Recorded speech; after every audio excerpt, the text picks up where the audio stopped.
Think about extensive scholarships here. $11.99. And then these are a few of the individuals. There are many individuals. Next slide. This is just one. It's the Honorable Hector Diaz Scholarship Fund. Another one, the Carlos Gonzalez, Edward Gonzalez Jr. Community Service. The Mildred Herndon Award Scholarship. The Anthony St. John Memorial Scholarship. Next. You'll notice that this little section here, it's if you're going to apply for the Hector Diaz Scholarship, it's got to be about tuition. You're struggling to pay it. Your financial aid's over. It's ended. The second one could be about community service. Hey, this is what I've done. And it doesn't have to be extensive, but it has to be, hey, I'm thinking about my community.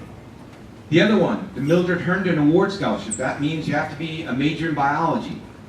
And you would get this all on the internal system. It would show these are the criteria. And the last one is about nursing. If you're in the nursing program, we have scholarships available. Boom. Next slide. This is a fund which is a lot of donors give to, and this is something you should know about, right? It's the Circle of 100 Emergency Fund. This was established for students needing financial aid services, needing a little bit of a bump. Here it is in fall 2017, spring 2018, $21,000 was given to 50 students at $500. You got to apply for that, correct? Good. The funds dispersed help students pay for food, rent, medical expenses. Basically, you got to say, I've got an emergency. I need help. And you tell your story, you tell your challenge, and 50 students in last year got that. Next slide. This is the Bridge Tuition Assistance Support Program, which is basically if you're in your last semester and you're having trouble paying for tuition, boom, this is who you would apply for. 82 students were given these funds up to $48,000. And that's because we want you to graduate. If you're having a rough time and you're in your last semester, we want to have services to make sure you get out the door. That's our goal. Our goal is to make sure you graduate. And actually everyone here at Hostos, and this is a great staff, they're here to help you graduate. That's what we're here for. And then last is Q&A. And then there was silence. Okay. For that last scholarship, is that applied by all schools, or like you said, it was like? So it was actually the Bridge Tuition Support Assistance. Yeah, all right, so for the last semester, is that for like bachelor's, is it master's, bachelor's? This is for just the Hostos. Okay. So it is very important to know here that what John is talking about here is internal scholarships. Everything that has to do with internal scholarships. And in order for you to apply, you have to be a Hostos student. And you can receive it for, as long as you are a Hostos student, yes, you can receive it. But if you are outside of Hostos, you graduated or transferred out, no. Okay? Yes.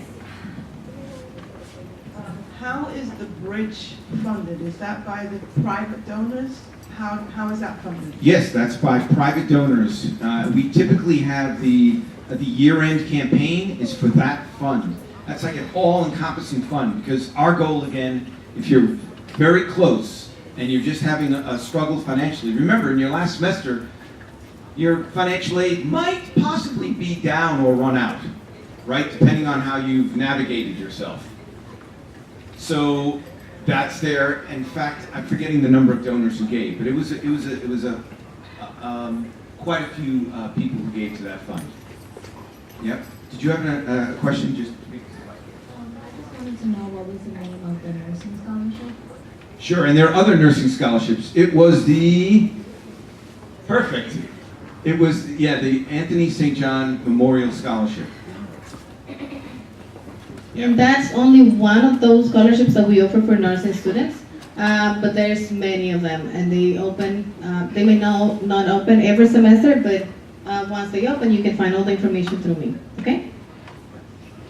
I'm also going to say, by thinking about scholarships, you guys are in another it just, by getting a scholarship, you already distinguish yourself moving forward, right? Just having that scholarship denoted on your resume says, hey, there's something special here. And it's something that I had the good fortune of receiving. I received an award. Why? Because I'm dyslexic. Imagine that. I wrote a letter, I wrote an essay, this is in college. I was like, I have a hard time reading. And this is what I had to overcome. And they gave me an award for it because I was like, wow, you're here, you're studying, and I started at Baruch. So again, I go back to that challenge. Everyone has that challenge. And by you applying for these scholarships, you're only honing your story, which people really want to hear. In fact, there's not one good movie out there that doesn't have a character overcoming challenge. It's all about obstacles, overcoming obstacles, and you guys are living it. So I can't tell you enough how I just apply these scholarships, get your message honed, and after a while, you'll start to see once you get one scholarship, success breeds success. Then all of a sudden, oh, they got this scholarship, and you get another. I'll stop there.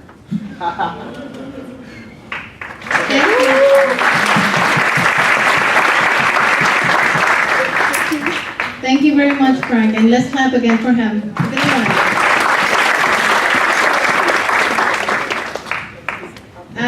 And right now, we're going to welcome Miss Olga Murphy. She is the financial aid manager from the financial aid office, and this is very important for you.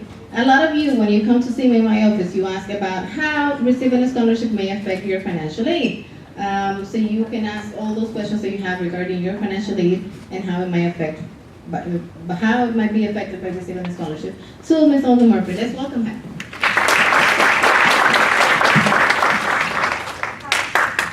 Hi everybody. Hi. Can you hear me? Yes. Okay. Financial aid, the marvelous of money. You know, we are the back part of all this marvelous process that you have here. We are the back part because we are the one who analyze the amount of money that you can receive. And let me explain you what that means. What that means is when you do your financial aid application, together with the application is a need analysis done behind all the information that you have in that FAFSA application. Based on the income and the family composition, you are assigned what we call an expected family contribution. It's the amount that you, as a student, is supposed to contribute to our student education. Based on that EFC is a listing that we have, and we can tell you you qualify for the maximum amount. That is this year first semester full-time student is $3,047.50, or you just qualify, let's say, for $600 or for $1,200 or for $1,500, depending the need that you have. Okay. What happened with the scholarship process? When Maggie gave us their marvelous listing with your name on there, we have to go to the system and we have to be sure that you don't receive any extra money that doesn't allow the cost of your education, because that's the way that your financial aid need is calculated. It's your cost of education, that sometimes you receive letter that say the cost of education is $24,000 and you go to the office and say, I have to pay $24,000. No, that cost of education is including your tuition, your fees, your housing, your food, your clothes, your transportation. All the need that you have because you are a student is calculated in that cost of education. Then, as you know, the financial aid sometimes is not enough to cover all of that. Then when the scholarships come, and some of the students, we could see that they have a remaining need of $10,000, $15,000. The scholarship comes, no problem. The majority of the problems that we have is with our dependent students because their cost of education is lower. Then sometimes you have full pay, you have full tab, and then the remaining need that you have is one of $2,000. and then is that we could have issues, because let's say if you qualify for one of the scholarship, or two, or three, because some of you qualify for more than one, then we have to do the need analysis, and we have to tell Maggie, okay, Maggie, the only amount that that student could receive is 2,000. No, maybe sometimes it's not gonna be the full amount of the scholarship that you want to apply for. Okay? Not always is bad news. The majority of you qualify for all the scholarships. That is not an issue. Some of the scholarships you don't have to fill out FAFSA application. Some of the scholarship is mandatory that you do the FAFSA application. Some of the scholarship, they don't care about if you have the need or not, because they have different criteria. Also, everything depends on the type of a scholarship that you are applying for. But what I want you to know is that if you have any questions, because I know that the time is kind of short, if you have any questions, I'm going to be here, I'm going to be around, and have a card for the office with our email and phone numbers, in case that you have any specific question to do, and I'm going to be here around. If you have any question, you can ask. I have one question before I let you go. So you mentioned that once if let's say that you send me the information about one particular student, saying that this student, even though applied for a $2,500 scholarship, can only receive $2,000. What would happen if we allowed that student to receive the $2,500? Well, the student is going to have what we call an overpayment, and the rest of you financially have to be adjusted. And generally that happens after you receive your full bill and your full tab, and we don't want that to happen. That means that is, sometimes that's the issue that we are having. And one more question. Has it ever happened that a student has had to pay back any kind of scholarship money that they received because maybe they were overpackaged, or? You know that we don't have, because you are very good sending us the information. No, because everything is timing. Everything is timing. They are very good sending us information, and in order for us to process and analyze each one of the cases. That means that when that information comes to us, generally the analysis is done, and we don't have that issue. I remember once we have an issue with a student that they have a difference because one of the other financial aid kicked in the system after the scholarship was analyzed. And then what we did is, we call our central office and we try to do, and we did not penalize the student.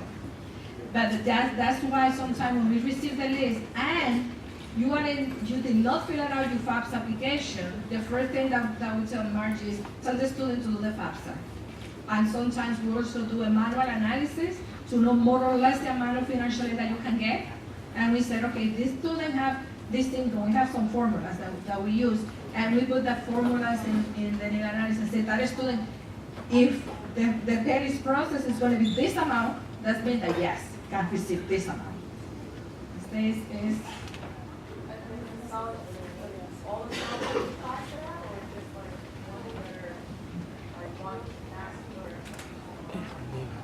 You mean in general? Okay, so when we're processing the internal scholarships, we always work very closely with the financial aid office. After all the recipients have been selected, then we send all that information and they conduct the analysis. And they let us know whether the student is able to receive the grant or not. When it comes to external scholarships, you can receive that money in many different ways. The scholarship may say that you will receive a check to your home address, so you wouldn't know that you received it. The scholarship may say that the money is going to be sent only to the school that you're attending. So you have to provide all that information. And once the money kicks in the school, then all the analysis is conducted. Okay? The same thing applies when the scholarships are specific for tuition. You know that when you fill out your financial aid, you fill out the FAFSA application, that is the general one, and through that application, you also fill out the state application, that is the TAP, the Tuition Assistance Program. The TAP grant is specific for tuition, meaning that if you receive a scholarship that is specific for tuition, the TAP should not be applied, and you have to decide. You have to go to the tab coordinator and you have to say, you know something, I want to use my tab. Or you are going to say to Margie, I'm going to use the scholarship. And I always suggest that if you receive the scholarship now, and it's a tuition granted scholarship, to use the scholarship. Why? Because the financial is limited. And because the financial is limited, if, let's say, you have that scholarship is for 1 year, or maybe, 2 semesters, or maybe more, then you are saving the tab when you move on to a 4-year school. You see, those are the things that you have to take in consideration. Okay, and before you take that decision, of course, you can consult with any of us in the financial office and with Margie in the scholarship department. Excuse me. Wait. I have a question. For students that are married, does your spouse's income affect how much you can receive for a scholarship? Well, the income information is the family income. If they are specific and they say that is in need driving scholarship, you have to calculate both incomes. The same thing with financial aid. If you are married, you have to calculate both incomes because it's the family income.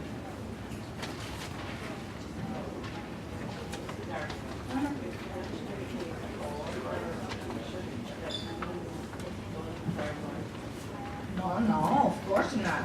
The question is, if financial aid pay all your tuition, if you can apply for a scholarship, of course, because the cost of education is not just the tuition, and that you can include there the cost of a computer. You can include there the clothes that you are wearing every day, your transportation. It's a lot of things that can be included in the cost of education. And yes, all of you should apply for scholarships. Because what could happen?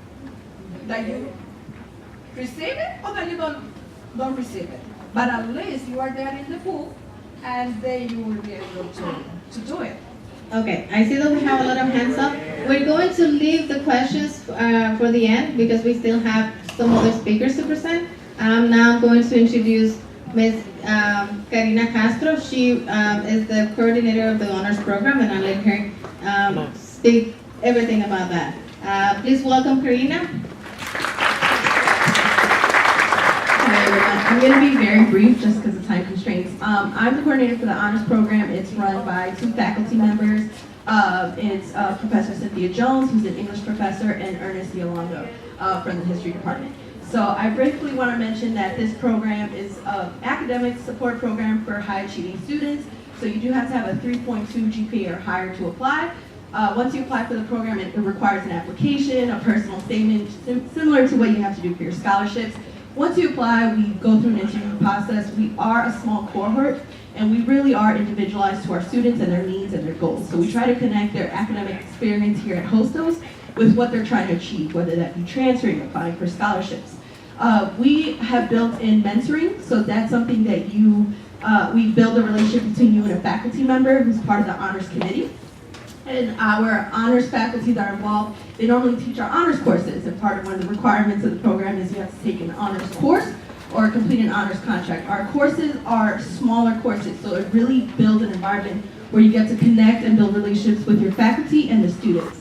And with that said, as I mentioned, recommendation letters, getting to know your faculty, honors courses really provide that environment to get to know your faculty and them get to know you. As well as when you complete a contract, which is a whole nother language which we can talk about another time. That's if you can't take an honors course, and that also helps you to build a relationship with the professor. Okay? So with that said, I just want to mention connected to scholarship. It's really to help build your resume. Your academic resume to apply for these scholarships. So community service we provide. Again, getting to know faculty, getting to know other students, like-minded students who are really trying to achieve their goals. And again, I'm sorry, I'm keeping it brief, but if you do want more information, my information is on the brochure that went around, B347, I'm located, I will be there after. I will also be here later. If you have questions regarding that, please stop by and see me. And again, you need a 3.2 GPA or above to apply. Thank you. Thank you so much, Karina. And now we're going to welcome Ms. Rocio Rayo. She's the coordinator for the Hostos Lincoln Academy, which is a program that allows students, high school students, to take credits, college credits while they're in high school. She can tell you more about that. And she's also an advisor for the Phi Theta Kappa. So let's welcome Rocio. Hi, so yes, I run a program for high school students who graduate with their associates and high school diplomas at the same time. They're way more dedicated than I ever was in high school, but God bless them.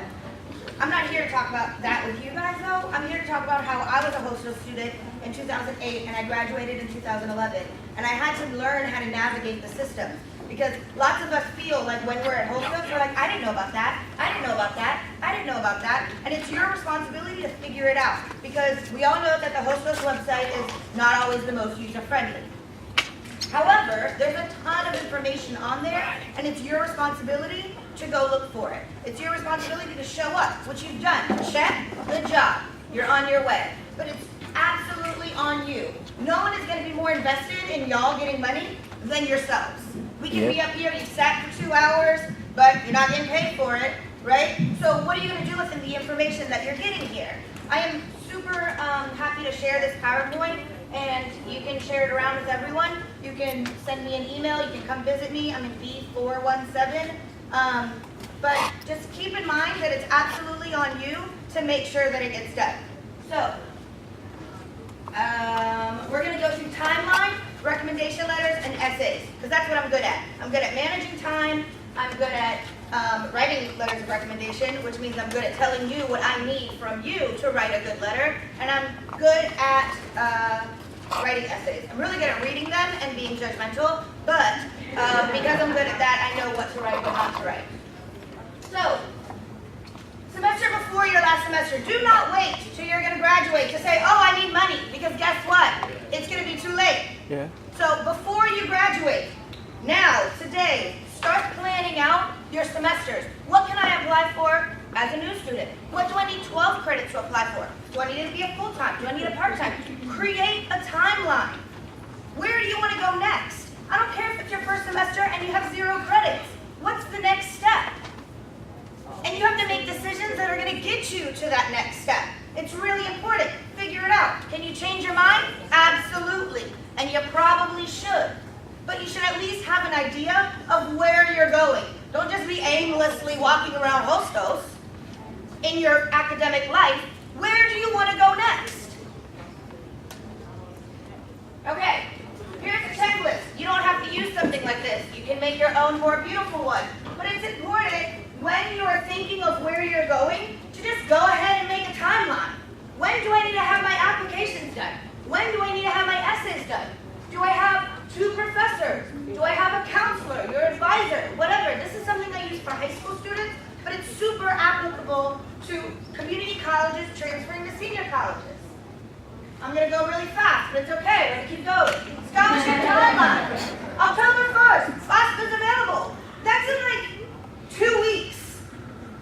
Next, that's FOSFA for next academic year. Fill it out. First come, first serve work study. That's free money. November 1st, admission notifications begin. And this is if you're transferring, right? So you want to make sure. December 1st, lots of scholarships are due in this magic date. If you go to FAFSA, if you go to the external scholarships, lots of scholarships are due. Write it down. Make yourself a little reminder on your phone. Write it in your journal. Whatever time management device that you use, this is a magical date. Before Christmas, you'll start figuring it out. They'll start sending you emails. Congratulations! You've gotten $500. Don't buy Christmas presents. But it's a little Christmas present to yourself, right? I got some money for next semester. February 15th, second scholarship deadline. Again, this is a big date. This is a general date. Some will be due in March. Some will be due March 15th. But in general, lots of scholarships are due around this date. Put it in your calendar. No. Not right now. But today-ish. Early spring, final scholarship award notification. So if you're getting a notice in spring about a scholarship, you're not going to get that money in spring. You're getting it for next fall. You see, cannot plan in October to get a scholarship to pay for your fall semester. You have to plan in October for March. You plan in March for October. That's how it works. You have got to create a timeline for yourself that is a semester out, at least. Next. We saw this website. This is here for you. Don't tell me you didn't know about internal scholarships. Tell your friends. Every single one of y'all knows at least one other person. Let's get the clicks, right? Let's go to this website. This is important. Make it clickbait. Do some funny hashtags. I don't know. But the reality is that this is money. And someone's going to get it. Why not be you? Next. Y'all have this information. Here it is again. Take a picture. Not with me in. This is important. She is here. This is an institutionalized way to help you get money. And she's very nice. She brought us coffee.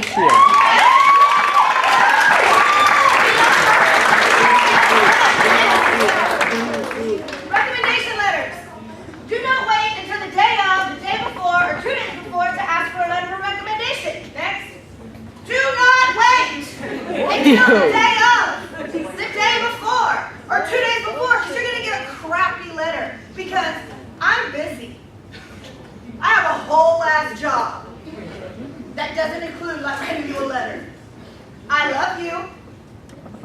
That doesn't mean I can write you a good letter in a day. Do not wait. Go. Give your professor 2 weeks. Give your advisor 2 weeks at least. At least. Again, timeline. Plan it out. Next. Give your professor an idea of what the scholarship is looking for. Don't just say, oh, I'm applying for this scholarship. Yeah? Good for you. What do you need? What do you need from me? How can I help you get that scholarship? What should I talk about how you're a great leader? Should I talk about how you're a great student? Should I talk about how you're a student mom? Should I talk about how you're a student parent? Should I talk about how you are whatever? I need to know. Next. Send a link to the main page. I'm applying to CUNY Becas. This is why I should get it. Here's the CUNY Becas website. Okay, I can't get the link to work. I'm going to copy and paste it into this email my ask. Oh, can't figure out how to copy and paste. I'm just going to print out that whole page and leave it in your box. Make sure the professor knows what you are applying for so that they can write a letter for that scholarship. Next. Dear Professor X, hello, I'm preparing for my guidance school, la la la la la la la la. I believe you know me well enough. What's important? I'm attaching my resume, unofficial transcript, document that includes contact information for the 4 schools which I'm applying for, or 4 scholarships that I'm applying for, and any other information that I think might be helpful. I know, sure. Maybe I'm applying to an artist scholarship, so I'm gonna give you my artist CV. Maybe I'm applying to a whatever scholarship, so I need to give you this other kind of information that isn't on my resume or my unofficial transcript. Maybe you only had me for 1 class, but I'm a 4.0. And look at these hard-ass classes I took. Look at my transcript. This is important. Give them information. You're asking for a favor. Give them the tools that they need to write a really good letter. Next. All right, brag sheet. Essays are hard. Essays are really hard. Personal statements are really hard because here's all the personal statements. I'm great because I'm here. No, not enough. Not enough. And it's hard talking about ourselves. It's easy. Like we heard about struggles and challenges. Okay, great. Yes, we all have struggles and challenges. And that's not what makes you different. We're in the South Bronx. What makes you different is how you overcame it. Brag about yourself. Get friendly with all the good shit that you've done. Because you did it. Congratulations. Make a list of it. Make a list of how amazing your work experience is. I worked retail, and I could deal with people. I'm good at navigating different personalities. I was a line cook, and I know what it means to stand on my feet for 10 hours. Right? Be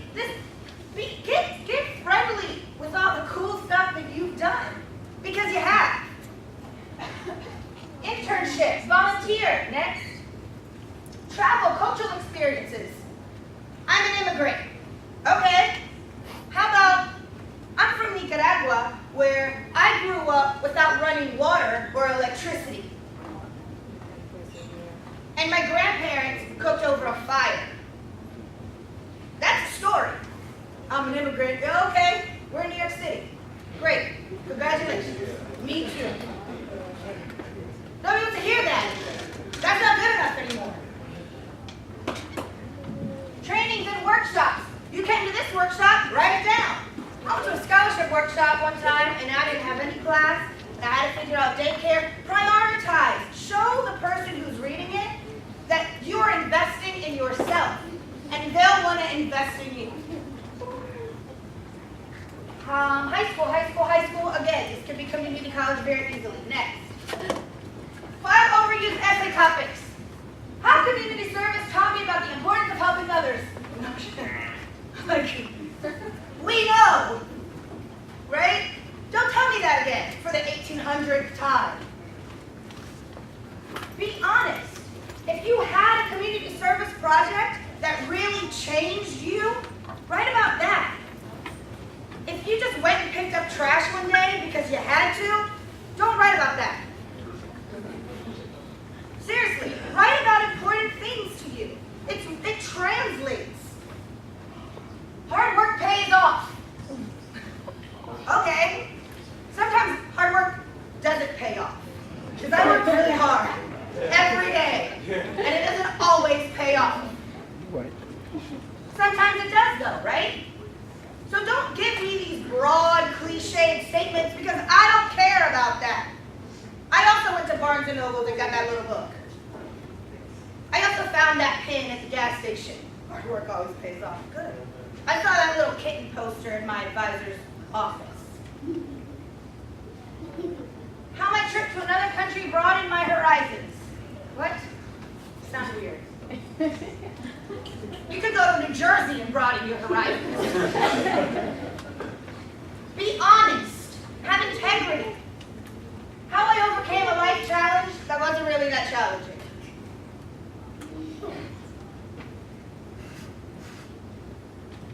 Y'all know what's challenging and not challenging. Y'all know what you really have to work on and what was kind of just, this is what they want to hear. Anything that doesn't really sound like you. Don't let your advisors chop up your essays so it doesn't even sound like you anymore. Because your advisor already got their degree. You need it. You deserve it. Have integrity. Be genuine. Next. Honesty test. This is important. I've brainstormed hundreds of essays with college-wise students over the years. And I would often say something like, forget about the essay for a second. It's just me and you talking. What's your honest answer to the question? You have a question on the Common App. You have a question on scholarships. What's your honest answer? Not what you think the other person wants to hear. What's you, Rocio's, honest answer? And then use that. Use it. But if you can't really do that check with yourself, don't answer that question. Next. Phi Theta Kappa. Phi Theta Kappa is amazing for a lot of reasons. One, there's a ton of scholarships. So you know how there are the internal scholarships and the external scholarships? Here's a whole other land of scholarships. 4 community colleges. 4 community college students that are exhibiting academic excellence. And it's for current community college students. It's for transfer applications. It follows you through graduate school. It follows you when you go to a different school. It follows you. If you are asked to join Phi Theta Kappa, do it. It costs money. It does, like most things in life. Capitalization. It costs money. Figure it out. It's whatever you gotta do. I don't want a Christmas present this year. How about you give me $20 so I can join Phi Theta Kappa? And then ask 4 people. Okay? Do it. It gives you a huge network of scholarships. It also gives you, next. It also gives you a network of professionals. So, I want to graduate and be a graphic designer. I can can go on Phi Theta Kappa, look for graphic designers who are also Phi Theta Kappa graduates, alumni, whatever, and introduce myself, reach out to them. I'm also Phi Theta Kappa. It is a huge network for employment, for scholarships, for internships, and just generally for folks who know what it's like to go to a community college. Because it's a different thing. It is. And I'm proud of it, that it's a different thing. I was Phi Theta Kappa, full disclosure. Go, staff advisors. I'm a staff advisor. Jason's a staff advisor. Wait, Jason. Hey, Jason! We're staff advisors. So you get us. You get to come and talk to us and be like, I'm stressed about this. I need to figure this out. Can I have some help? And you also get a faculty advisor who's gone through the academic, whatever you want to call it, and was also here to help you and advise you academically. Next. I did that one already and I'm done.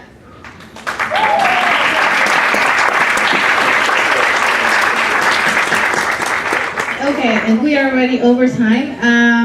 I don't want to keep you here for too long, but I don't want to let you go before I have you hear about the Leadership Academy, because this is very important. This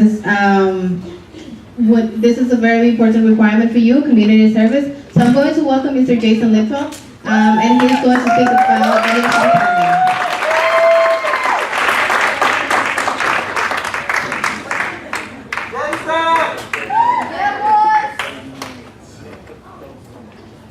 Can you hear me? Yes! So, first of all, for about 11 years, we've done these scholarship orientations. We, in the original form, did it as a group by ourselves. Over the last couple of years, the scholarship office has been developed in order to work on these projects for you and to work on multiple